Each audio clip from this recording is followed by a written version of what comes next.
Hi and welcome to the News Chronicle TV. My name is Hassan Haruna. Here are the news that have been trending in the northern Nigeria. The Nigerian Union of Journalists (FCT) chapter has expressed concern over rising costs of telecommunications and internet data in the country.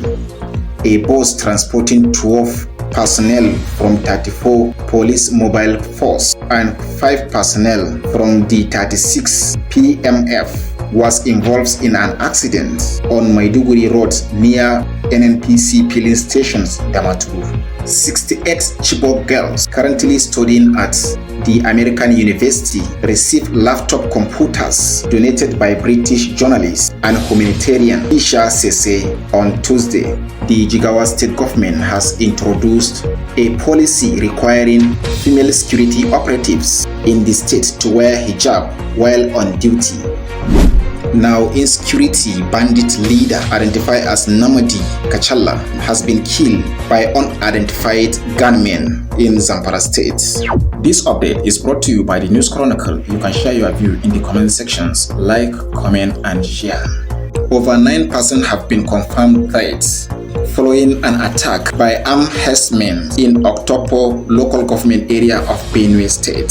Still on insecurity, Nigerian police have apprehended 2 suspected bandits following a tip-off from local hunters in Kaduna State. Plateau State Government bans night grazing and restricts motorcycles in the state. Yobe State Police Command has recovered over 54 livestock. Now, politics. Worst federal government ever. Former Kaduna State Governor Nasuru El-Rufai blasts Tinubu's administration. My achievements are all over southern Borno. Senator Alim Dume blasts Tinubu's aide Bola. Former Nigerian President Goodluck Ebele Jonathan denies supporting Tinubu's 2027 re-election bids. Senator Natasha rejects out of court settlement proposal by Akpabio's lawyer. Still on politics, tension in Kano State as NNPP eyes defections. We will write any vehicles that guarantee good governance, former Vice President Atiku Abubakar declared.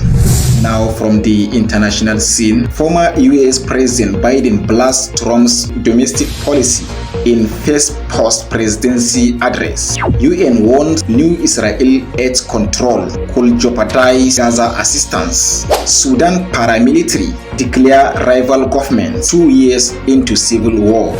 Don't forget to subscribe to our YouTube channels at the News Chronicle. You can also follow us in Facebook, X, like, comment, and share. Thank you and see you next.